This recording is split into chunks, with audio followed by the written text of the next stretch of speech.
Labas. Labas. Kas čia vyksta? Vyksta žingsnis į energetinę nepriklausomybę. O kaip tai vyksta?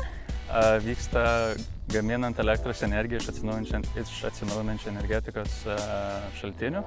Tai vėjo elektrinių, saulės elektrinių, tai va šitas dvi ir turim šitame parke Tauragės rajone. O kuo tu vardu ir ką čia veiki? Aš Karolis Nemčiauskas, esu projektų įgyvendinimo vadovas, atsakingas už šito saulės parko įgyvendinimą ir tinkamą jo vystymą. Einam, parodysiu, ką komanda padarė per porą metų. O kol einam, pasakyk 3 žodžius, kuriais apibūdintum savo darbą. Mano darbas labai dinamiškas, labai nenuspėjamas ir kiekviena diena toks kaip siurprizas, nes kaskart kažkas naujo atsitinka. Gražiausias Lietuvos miestas tau? Būsiu labai šališkas, paskutinius pusę metų gražiausias miestas Šiauliai. O saulė ir vėjas? Galima abu? Galima. Tai abu.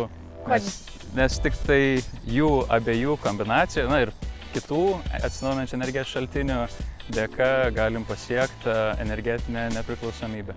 O kokia šiandien tavo darbo diena? Kaip ji atrodo? Darbo diena prasidėjo visai anksti, apie 5 valandą ryto, nes prieš darbą reikia pavedžioti šunį, be šitą nepaleidžia ir tada iš Šiaulių važiavau čia į Tauragę. Tai kelias pakankamai nemažas, tai automobilį nemažai laiko tenka praleisti, bet tas duoda ir savo įdomumo, nes ne kiekvieną dieną sėdi prie kompiuterio ar ne kiekvieną dieną būni lauke, tai labai lankščios darbo dienos gaunas ir nenubodžios. Einam, parodysiu esminį parko komponentą. Tai čia yra monokristalinis fotovoltinis saulės modulis, pakankamai didelis, kai pirkom įrangą parkui, tuo metu tai buvo ko gero didžiausios galios saulės moduliai, kokius buvo galima įsigyti pramoniniam saulės elektriniam, tai yra 660 vatų. Jų dydis, fizinis dydis sukelia nemažai iššūkių, tai vat kalbant apie iššūkius kiekvienoje vietoje, nes vieno iš jų dydis yra 2,3 metro ant 1,3 metro, svoris beveik 40 kg ir jį viršutinį modulį sumontuoti reikia į daugiau negu 3 metrų aukštį, tai jau tas sukelia iššūkį ir jų sumontuota parke viso daugiau negu 33 000. Tai apie 60 sunkvežimių keliavo vien su moduliais, tai įsivaizduokit apie iššūkius iškrovimo, pakrovimo, logistikos srityje, sandėliavimo, tai vienas didelis iššūkis. O iššūkiais, o sakyk, koks tavo hobis? Hobių turiu daug.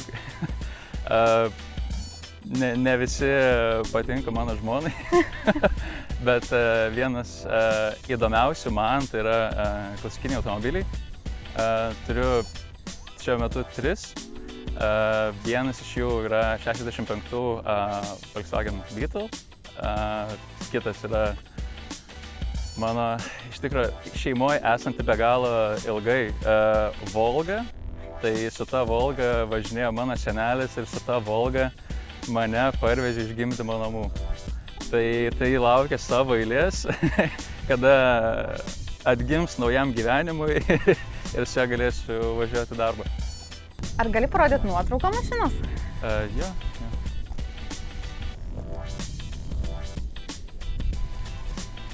Ką dar čia galima įdomaus pamatyti?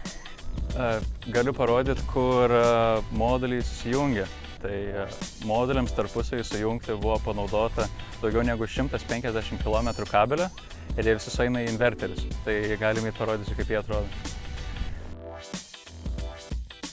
O kas čia per dėžė, kad jau prie jos sustojai?